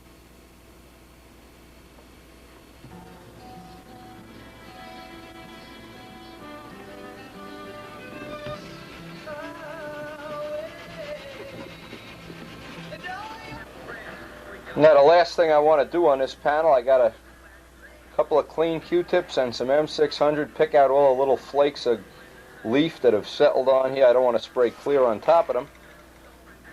I'm going to go work on the other panel. This panel, actually, I'm just going to let it dry out and it'll be ready for ink. It's amazing how many little spots of gold get on things.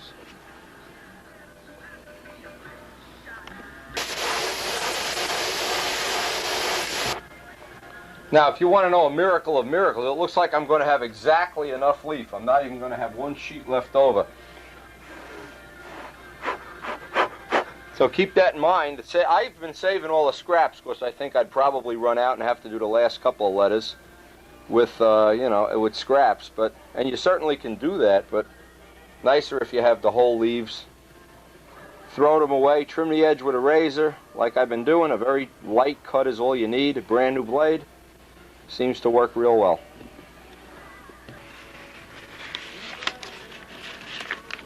If you can kind of roll this up, I've been finding that to be a help too. Just roll it up like a snow cone.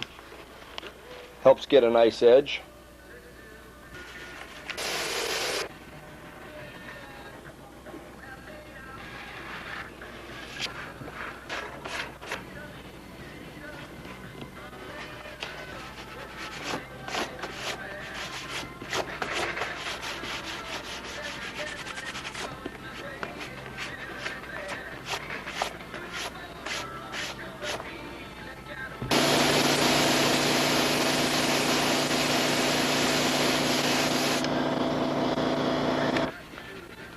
I guess you can see I got one piece of leaf left and one more digit to do.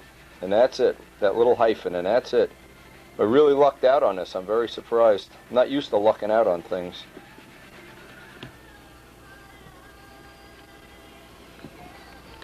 Now before I go on to the next step, I'm going to take and clean this real good with Q-tips, make sure everything's clean.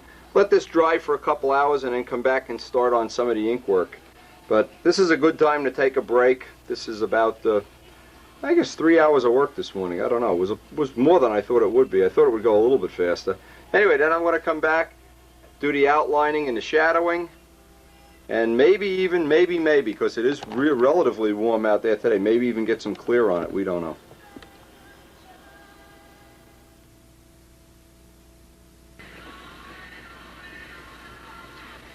And one little tip I might put on here that I've tried, and I'm working my way through it now, is I've got the biggest pen, in other words the widest tip to do the basic outlining before I do the shadowing. That's a 1.20. And it seems like I can get the ink on or the only thing it really is an advantage of is I can do it a lot faster. The other one I had to go back and forth, back and forth, back and forth. This is definitely just lets you, it's like using a 4-inch paintbrush to paint. Just lets you get the ink on a little quicker.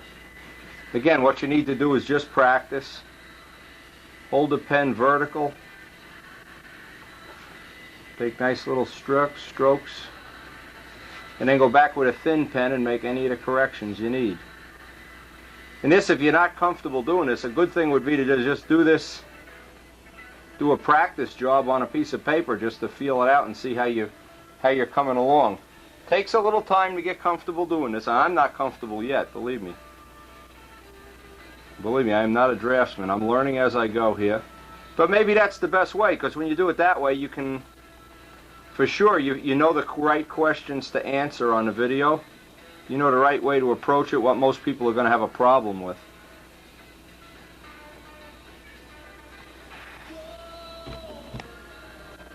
And of course you can mat in all the lines that are straight lines with some kind of a straight edge. And then you use the plywood letters to get the final little edges on everything. And for the outlines.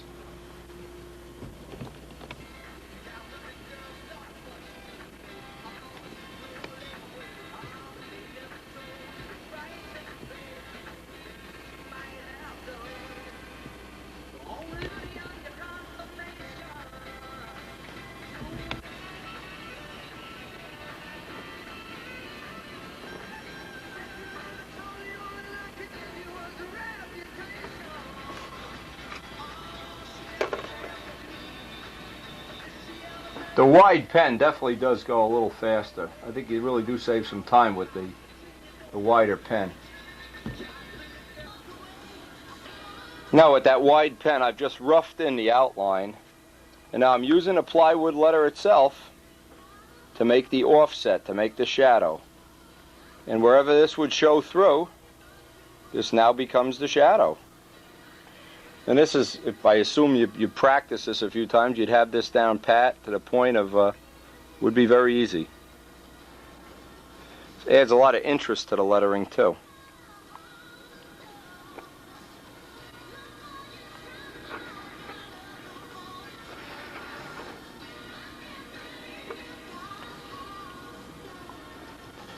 I'm just going to let that dry, needless to say.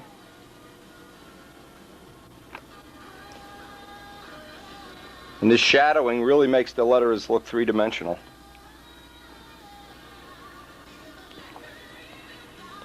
Now that gives you the outline of where you're going to do the shadow, and that's why I don't spend a lot of time getting a line even at first. I could take up the wide pen, and the wide pen really is almost like a paintbrush, and just fill in the dots, color it in. Having the plywood letters is what makes this job possible. You get perfect shadowing.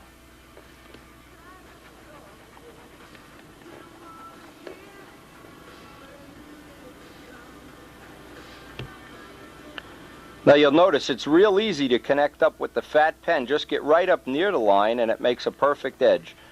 The ink is capillary, it goes right over to the line and you get almost a perfect edge every time.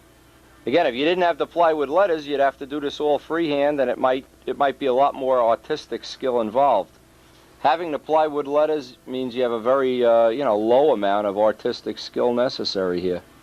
Now if you screwed up this line, you obviously could just move it down a 1/64 of an inch and that would take care of that. And from this point on, it's just a question of connecting, filling in all the little dots, almost like a paint by numbers deal.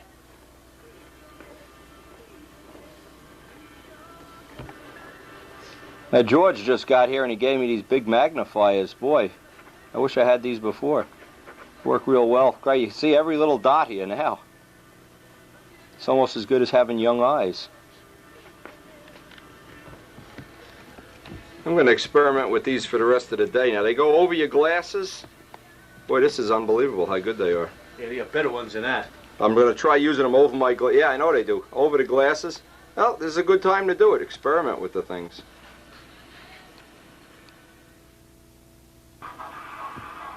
Come on, Jesus Christ, God damn you fucking...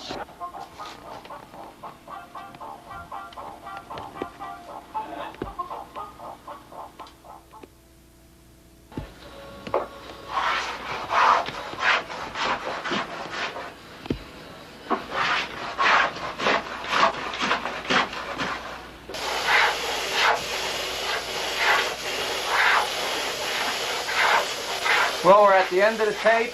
George is carving away over there and cursing and screaming and, in general, being frustrated. We're going to get a clear layer of clear on this, let it dry. Pick up the next tape tomorrow.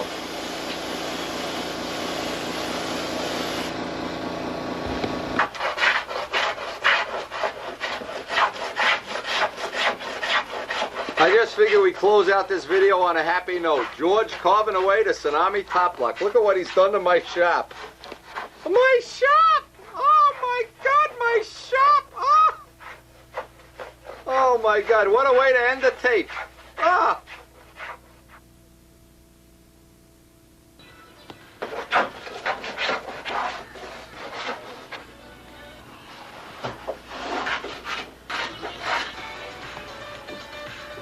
Hope you enjoyed this tape. See you on the next tape. Keep carving, George.